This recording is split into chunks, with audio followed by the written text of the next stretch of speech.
This is Electric Universe Geology Earth News. I have a new microphone. I hope it sounds better. Today we're going to talk about the Sierra Nevada Batholith.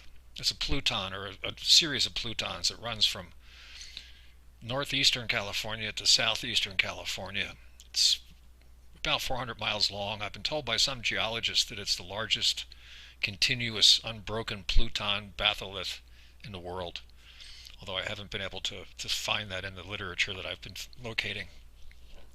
It's an unbroken piece of granite that runs from south of Mount Whitney, north of Reno and Sacramento. It's granite that supposedly bubbled up from below. Then the Pacific Ocean subducted beneath it, pushing sediment underneath of the granite, so the granite doesn't go down to where it came from. The granite has sediment under it. It's actually metasediment. It's metamorphic sediment. It's rock, but it's sedimentary rock. Supposedly, the bottom of the Pacific Ocean being pushed underneath of the Sierra Nevada over millions of years. That's a very uniformitarian model. Let me show you a diagram from a website that I'm going to have a link to underneath so you can see this for yourself. It'll be in the box just under the video. This shows the process. Here's east, here's west. We have the Pacific Plate moving east, or actually this might have been the Farallon Plate, which is no longer active. The geology is so complicated they have to have more than two plates pushing against each other. They have to have a third plate that then disappears. They have to invoke this to explain a lot of the geology in Nevada. But anyway, here's the bottom of the ocean being pushed underneath the pluton of granite that's bubbling up and makes a mountain. And then this moves this way over here, so you get a mountain here and a mountain there, and you get a mountain there and a mountain there. And then here's the magma coming up, but it doesn't go down to the source of the magma. It has sediment here.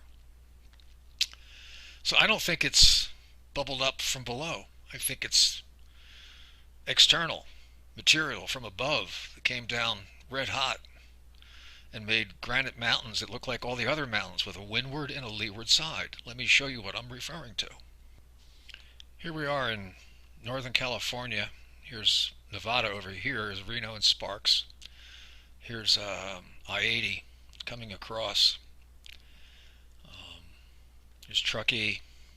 Here's Donner Pass. It's a great place for a barbecue.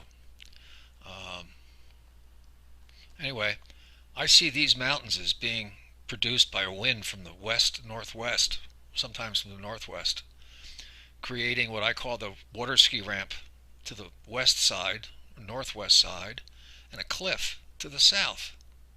And this continues all through the Sierra. Here's the cliff, here's the water ski ramp.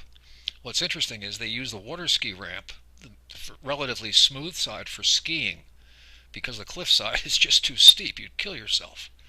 So you have all of these cliffs on the southeast side and all these nice smooth ramps on the northwest side. And it goes all the way down the Sierra, all the way down to Mount Whitney. Although when you get down to Mount Whitney, it starts to change a little bit. This is all part of the batholith. I've got pictures of this one right here. You can see here's the water ski ramp, windward, and here's the cliff on leeward. All of these formations have this all the way down to Mount Whitney, which is down around here, down by, actually it's right around here, down by Lone Pine, which is here. Here is the cliff on this side. It's facing east. The wind seems to have been wrapping around as it came further south. So here it's coming in more from the east, making the leeward side much more easterly than it is up on the northern side. But here's the cliff, here's the water ski ramp. The water ski ramp runs all the way down to the Kern River, and then you get another cliff and you get another water ski ramp. Here's another cliff, water ski ramp, windward, leeward. It runs all the way through this entire area. And not only did this stuff have to bubble up from below, but after it did, it had to fold. And it had to fold in all these directions that I'm showing you, making the leeward side supposedly the side that lifted up, creating a cliff. I don't think that's the case. This looks just like sedimentary mountains, sandstone mountains. It looks just like the Dolomite Mountains. It looks like all the other mountains. There's a windward and a leeward side. And the explanations for all these different types of mountains are completely different. They shouldn't look anything like each other. I once asked a geologist, why do these different mountains with different explanations all look the same? And his response was classic. He said, that's what nature does, which is a pretty pat answer for any conceivable question. All you got to do is say that's what nature does, and you win. Although I think he lost. So now let me show you some pictures of what we've just been looking at on these maps. I guess it's best to start with a map to show you what it is that we're looking at. This next picture you're going to see, I and some friends are standing right around here. There's a bridge. This is Donner Pass Road. 80s to the north. It's the main highway. This is the old highway. This is where the Donner Party tried to get across and didn't make it in the 1800s. Anyway, in the picture you're about to see, I'm looking south, down here. This is a cliff. This is windward. This is leeward, I believe. The train comes along here with tunnels because of avalanches that used to fall down on them. And you can see layering in the granite. And if it bubbled up, I don't see why it would have layering similar to the layering you see in sedimentary type mountains. Sand dune type mountains where you see layers that build up on the windward side. So next is the photograph. Here's where the train from San Francisco to Chicago runs. They had to build these wooden sheds to keep the avalanches from crushing the trains. This is the western side. This is the eastern side. There's a cap rock up here that's very distinct. It's different than the rest of the mountain. Then you have all these layers, all trending to the west. I don't see why that would be the case if it bubbled up from below and then folded. But if it came from the sky and built up layer after layer on the windward side, this is exactly what you'd get. Exactly. It's like perfect. This shows the layers even more clearly, all trending to the west. And all of the layers tend to trend this way with a few exceptions. Some of the formations down low seem to have been different, as if they were a different wind direction.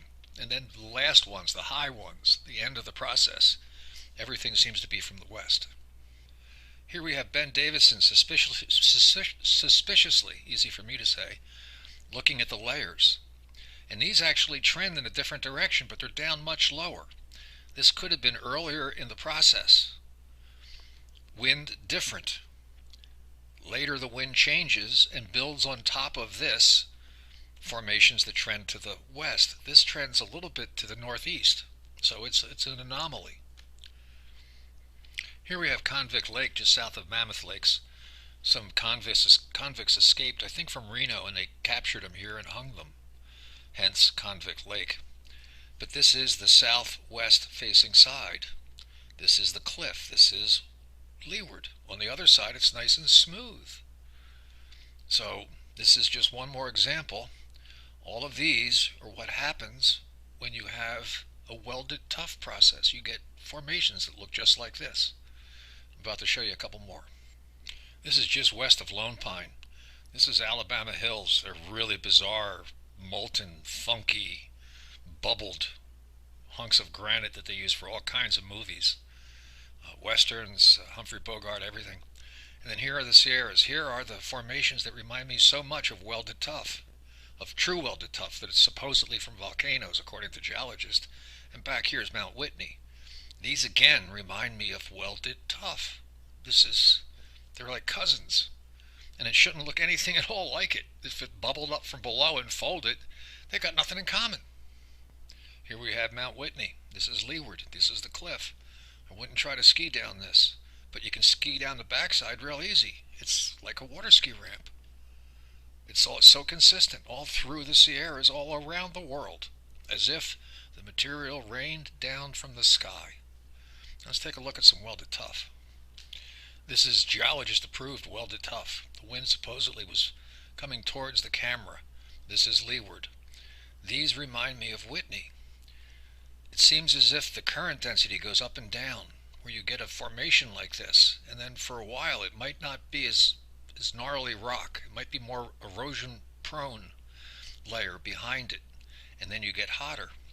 And I think that's what makes the patterns on Mount Whitney and the eastern slope of the Sierra, is these types of formations forming, and then you get a little bit of dirt behind it, and that dirt erodes, and it gives you those effects that you see in the Sierra. Here's another formation on Highway 50 just west of South Lake Tahoe. Again, it trends to the west, just like most of the others. I don't see why bubbling basalt or bubbling granite from below would make something like this.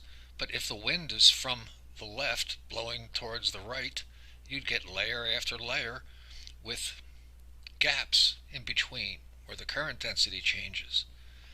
Or at least that's the way I read that sort of thing. So in conclusion, here we have Mount Whitney. Here we have leeward to the east, windward to the west, water ski ramp. It's not that steep. It's doable. Another cliff, another water ski ramp, another water ski ramp. And then this whole thing is a water ski ramp that runs all the way down to the river, and then you get another cliff because the wind is from the west, and here's another water ski ramp. It continues over and over.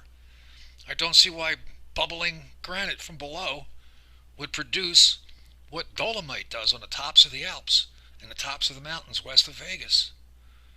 You can throw away the bottom of the ocean dolomite crap. It doesn't work unless it's full of urine and boiling oceans, which is problematic at best.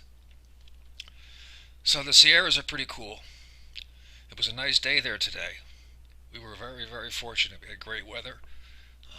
Life is good. Thank you.